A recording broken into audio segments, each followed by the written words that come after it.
పగలు రాత్రి ఇలా పనిచేసి ఆరోగ్యం చెడగొట్టుకుంటారా? ఏ పార్కుకో వెళ్ళి హాయిగా అలా కాసేపు తిరిగొద్దాం రాకూడదు? నీకు తెలియదు సార్, నెత్తి మీద బోలెడంత పని, మనసులో పుట్టెడు దిగులు. సరదాలు షికారులు అంటే ఉత్సాహం ఎక్కడి నుంచి వస్తుంది చెప్పు? అదేమిటి అజయ్ బాబు, మీకు దిగులేమిటి? నీకు అర్థం కాదు. డబ్బు చిక్కులు, ఇన్కమ్ ట్యాక్స్ ఇబ్బందులు ఏవేవో. ఈ మాత్రానికే ఆ మనసు పాడు చేసుకోవాలా? మీకు అభ్యంతరం లేదంటే నా నగలన్నీ ఇచ్చేస్తాను, తీసుకోండి. నీ నగలిస్తావా? ఎందుకు ఇవ్వకూడదు? ఈనాడు మేము ఈ స్థితిలో ఉన్నామంటే అంతా మీ నాన్నగారి చలవ కదూ. మీ నీడనే మేము పెరిగాం. మా సర్వస్వం మీది. సరళ, మీ ఆపదకు ఆదుకోలేని నగలు నాకెందుకు చెప్పండి? మీ నాన్నకు తెలిస్తే? తెలియని అవసరం లేదు, నా నగలేగా. అలా అంటే ఎలా?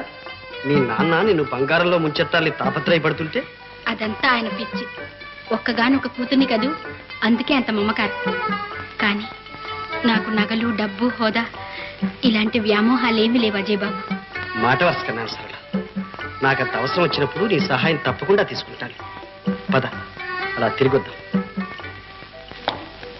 మన సేవా సదన్ వార్షికోత్సవ కార్యక్రమాలలో ఆఖరి అంశం నృత్య ప్రదర్శనం.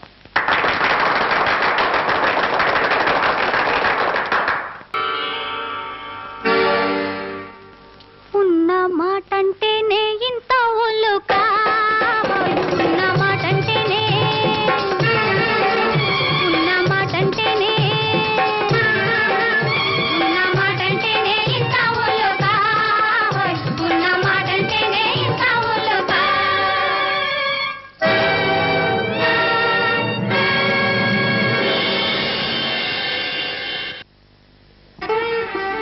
ఏమిటో పద్మ, విజయ్ అలాంటి పని చేశాడంటే నమ్మలేకుండా ఉన్నా. నా కళ్ళ ముందు జరిగిందే నువ్వు నమ్మనంటే నేనేం చెప్పనన్నయ్యా? నువ్వు తొందరపడకు పద్మ, ఇందులో ఏదో పొరపాటు ఉంది. విజయ్ నేను కనుక్కుంటాను. మై గాడ్, ఇంటికి వచ్చేసావా? నీ కోసం వెతికి వెతికి నా కాళ్ళు బీకిపోయాయి తెలుసా?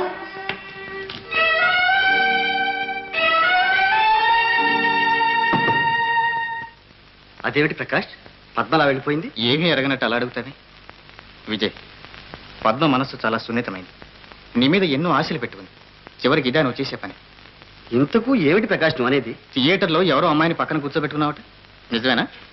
ఓహో అదే, నువ్వు నమ్మావన్నమాట. పక్క సీటు ఖాళీగా ఉంటే ఎవరో అమ్మాయి ఇచ్చి కూర్చుంది. లేచిపోమంటే ఊరుకుంటుందా? పైగా టికెట్ కొనుక్కొచ్చింది. మళ్ళాగా ఫ్రీ పాస్ కాదే. అంతేనా? మరి భలేవాడివే నువ్వు. పద్మకు అన్నయ్య నన్ను అనిపించావు. చాలు చాలే ఊరుకో.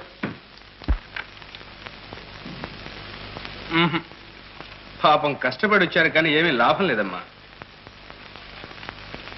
మీరు ప్రకటనలో వేసిన అర్హతలన్నీ నాకున్నాయండి, దయచేసి. నిజమే, కానీ మాకు కావాల్సింది ఆఫీస్ అనుభవం ఉన్నవాడు, కొత్త గ్రాడ్యుయేట్స్ కాదు. మీరు వెళ్ళి రావచ్చు.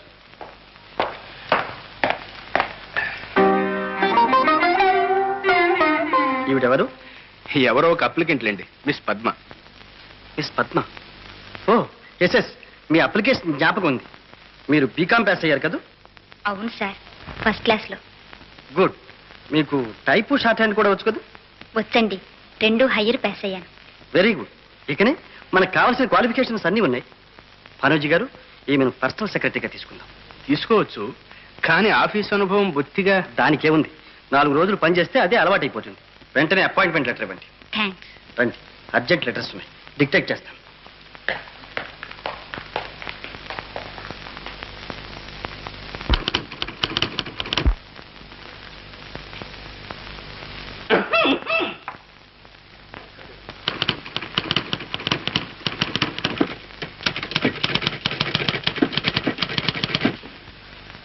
గారు చూశారా ఆ స్పీడు? అవి చేతి వేళ్ళ మెరుపు తీగిలా.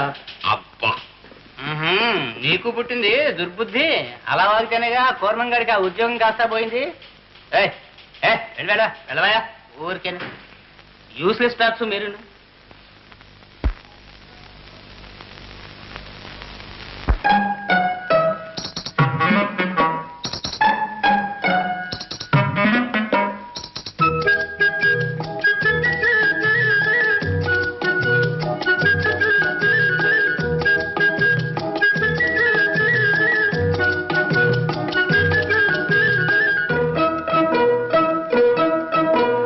హలో హలో అమ్మాయి. మహాశయ మిమ్మల్నే.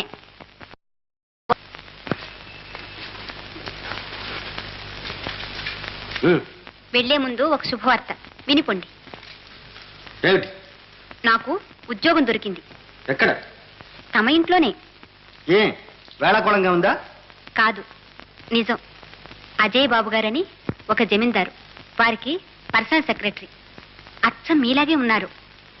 డాన్స్ లో వారిని చూసే మిమ్మల్ని అనవసరంగా అనుమానించాను. అంత పెద్దవాళ్ళ దగ్గర ఉద్యోగం దొరకడం మంచిది, కానీ ఇక ఈ సామాన్య మానవుడు నీ కళ్ళకు కనిపిస్తాడా అని. ఎందుకైనా మంచిది కాస్త జాగ్రత్తగా ఉండు. ఎప్పుడైనా వారేనే అనుకుని వెంట పెడతాననుకున్నావా? అదు ఒకసారి పొరపడ్డావు చూడు, మళ్ళీ షటప్. మీనా నీకేం తెచ్చాను చెప్పుకో చూద్దాం. అయితే మీరే దాచుకోండి. ఓడిపోయావు. వద్దు, నాకు ఆ మిఠాయి వాసన పడదు. అరే అదేమిటి మీనా, ఎంతో ఇష్టంగా నీకు? ఒంట్లో బాగాలేదా? కడుపులో తిప్పుతోంది. ఏ ఎప్పటి నుంచి? రోజును ఆ మిఠాయి కాస్త దూరంగా పెడుదురు. అరే చిత్రంగా ఉందే. మీ అన్నయ్యతో చెప్తే మందు తెచ్చేవాడుగా. అబ్బా మీరొకరు. మరి మరేమో నా సిగ్గేస్తుంది బాబు. ఇంకా సిక్కానా? మీనా ఏమిటి? అది కాదండి. మరి మా అన్నయ్య లేడు? అవును. అన్నయ్య త్వరలో మామయ్య అవుతాడండి. మహామయ్య అవుతాడా? ఎవరికి? పోండి, మీకేమీ తెలియదు.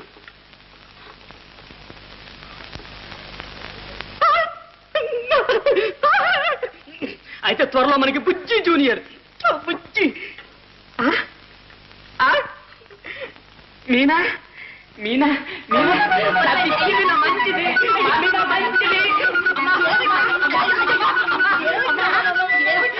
విజయబాబు లేడు?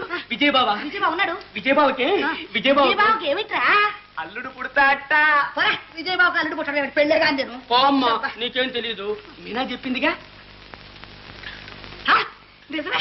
నా తండ్రి నా నాయన ఎంత తల్లని కబుర్తుండేవా? నా నాయన నా తండ్రి. అమ్మాయ ఎందుకమ్మా ఫిట్? నాన్న లేడుగా. అది కాదురా నాయన, కొంప ములిగింది. ఏమిటమ్మా కొంప నిలుస్తుంటారుగా? అది కాదురా, అందరి కొంప నిలుస్తుంది, మన కొంప ములిగిందిరా బాబు. మంది గట్టి కొంపేగా. నువ్వు చాటుగా అక్కడికి వెళ్ళొస్తున్నట్టు మీ నాన్న తెలిస్తే ఇంకేమైనా ఉందా? ఇల్లు పీకి పందిరేరు. అవునే, ఈ సంగతి నాన్నకు తెలిస్తే మన ఇద్దరిని చీల్చి పందిరికి వెళ్ళడేస్తాడు. ఒరే నాయన బుజ్జి, చూడు మీ నాన్నని ఎలాగో అలా ఒప్పించి మీ నాన్న ఇక్కడ తీసుకొచ్చి ఏర్పాటు చేద్దాం. అంతవరకు నువ్వు అక్కడికి వెళ్ళకరా నాయన, నా మాట వినరా. ఎందుకైనా మంచి చెబుతున్నాను, సరేనా? అజయ్ బాబు, నిజమేనా ఈ సంగతి? మన ఫ్యాక్టరీ హోల్సేల్ ఏజెంట్స్ ని తీసివేసి కొత్త వాళ్ళని నియమిస్తున్నారట. అవునండి. ఏ ఫ్యాక్టరీ పెట్టినప్పటి నుంచి వాళ్లే మన ఏజెంట్లు. వాళ్ళు నాన్నగారికి ఎంతో కావలసిన వాళ్ళు. పైగా మన వ్యాపార రహస్యాలన్నీ వాళ్ళకి తెలుసు. ఏమిటా రహస్యాలు? నా నోటితో ఎందుకు చెప్పిస్తారు అజయ్ బాబు? వాళ్ళు మనం కలిసి ఎంతో సరుకు బ్లాక్లో అమ్మాం, ఎంతో సొమ్ము చేసుకున్నాం. భానోజీ గారు, ఇక ముందు బ్లాక్ మార్కెట్ చేయనవద్దు, అన్యాయపు లాభాలు తీయనవద్దు. అయినా వ్యాపార ధర్మం అంటూ ఉంటుంది కదా. మీ వ్యాపార నీతి మెచ్చుకోదగింది, కానీ ఈ విషయంలో నేను బాగా ఆలోచించాను. ఏజెన్సీ కొత్త వాళ్ళకి ఇవ్వడానికి నిశ్చయించాను. అజయ్ బాబు, 25 సంవత్సరాలుగా మీ నాన్నగారికి కుడిభుజంగా ఉండి పనిచేశారు. వారెన్నడూ నన్ను ఈ విధంగా అవమానించలేదు. ఆ రోజులు పోయాయి, మీ హయాం వచ్చింది. వ్యతిరేకపడకండి భానోజీ గారు, కూర్చోండి. కారణం లేకుండా మీరు మనసు కష్టపెట్టుకుంటున్నారు. ఒక్క విషయం మాత్రం మీకు స్పష్టంగా చెప్పాలి. మంచిదైనా చెడ్డదైనా నేను ఒక నిర్ణయం తీసుకుంటే దాన్ని మీరు అమలు జరపవలసి ఉంటుంది. మంచిదే అజయ్ బాబు. అలాంటప్పుడు ఇక నా అవసరమే ఉంది? అన్నీ మీరే చూసుకుంటానంటే ఇక్కడ ఒక హెడ్ గుమాస్తాగా ఉండి నేను చేయగలిగింది మాత్రం ఏముంది? అది మీకు గౌరవం కాదు, నాకు గౌరవం కాదు. అందుచేత నా ఉద్యోగానికి రాజీనామా ఇస్తున్నాను. నాకు సెలవు ఇప్పించండి.